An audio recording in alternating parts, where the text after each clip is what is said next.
भगवान आज के श्लोक में कह रहे हैं गाम आविश्य। गाम यानी गाय, ठीक है। गाम आविश्य, मैं गाय के अंदर प्रवेश करता हूं।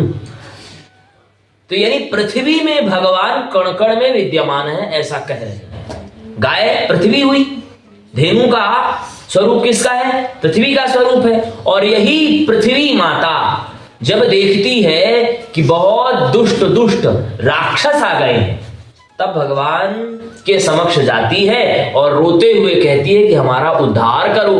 तब भगवान क्या करते हैं? पृथु का अवतार लेते हैं। तब भगवान क्या करते हैं?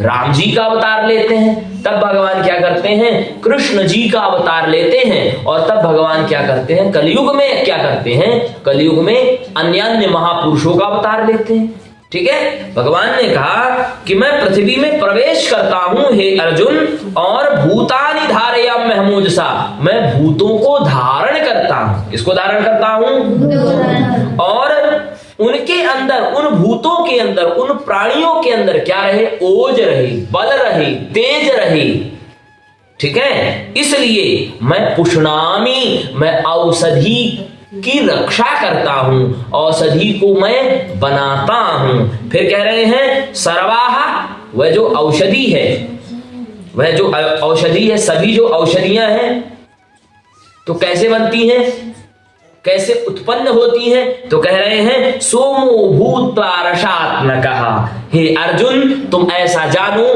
सोम यानी होता है चंद्रमा, चंद्रमा का जब उसमें प्रकाश लगता है तो वह बढ़ती है। आप देखोगे कभी भी, जब कभी भी खेत में आप कोई भी अन्न डालोगे तो दिन में क्या बढ़ता है? क्या सूरज की रोशनी में क्या बढ़ता है? नहीं बढ़ता है ना। तो परंतु उसको प्रकाश चाहिए, थोड़ी सी गर्मी चाहिए।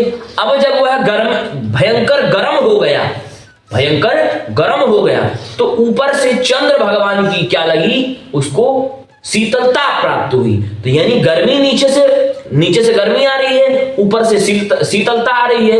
इसी का नाम प्रकृति है। और इस प्रकृति ने घूर्ण किया और वह पेड़ अगले दिन बड़ा हो गया। इसी तरह होता है ना, किसी भी फूल को देखते हो, क्या करता है वह? पूरा दिन क्या बढ़ता है? पूरा दिन जैसा देखते हो वैसा ही रहता है। और फिर जब गर्मी को महसूस कर लेता है तो फिर अगले दिन क्या करता है कि वह चंद्रमा के प्रकाश के कारण सोचता है कि मैं इस पुंज को, प्रकाश को मैं छू लूं, इसलिए वह फोड़ करके ऊपर आ जाता है। इसी का नाम क्या है? उद्भिज। उद्भिज है ना। और फिर जब उसके अंदर से धूप लेने की क्षमता खत्म हो जाती है, जब उसके अंदर से चंद्रमा तक पहुंचने की क्षमता खत्म हो जाती है, तो वह क्या हो जाता है? जीर्ण हो जाता है। हो जाता है जीर्ण की नहीं, वह अन्न के रूप में विश्व का पालन करने लग जाता है। विश्व का कैसे पालन करता है? रोटी के रूप में पालन करता है कि नहीं करता है? तो अन्न भी क्या है? देवता है।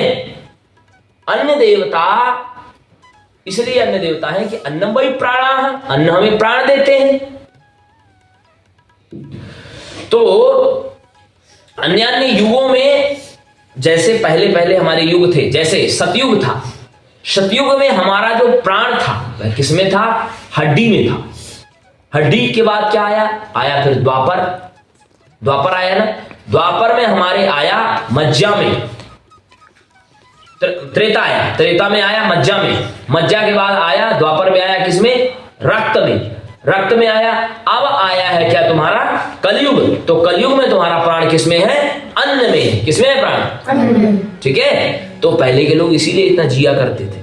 तो भगवान ने केवल यही कहा, हे अर्जुन मैं पृथ्वी में प्रवेश करके सभी भूतों की रक्षा तो करता हूं, और उन सभी भूतों के अंदर ओज, तेज, बल, बुद्धि को देता हूं, और उनका ओज तेज बढ़ता रहे। इसलिए मैं पुष्णामि चौषधि, हे अर्जुन मैं औषधि यानी पेड़ पत्तों को मैं पालित पोषित करता हूं। एक ही मेरा तुम तेज देख रहे हो, चंद्र के द्वारा उसमें रस डालता। क्या करते हैं भगवान? उसमें रस डालते हैं। वो जो किसान ने सुबह लगाया, सुबह देखेगा तो कुछ ना कुछ उसमें परिवर्तन होता है कि नहीं होता। अब भगवान ने देखो पिछले श्लोकों में कहा कि यदादित्य कृतं तेजो जगत भाषेते अखिलम, जहां तक तुम देख रहे हो आदित्य वह तेज से पूरी दुनिया को प्रकाशित कर रहा है, और जो तुम चंद्रमा को देख रहे हो, जो तुम अग्नि को देख रहे हो, ये सभी के सभी मेरे ही अंश हैं।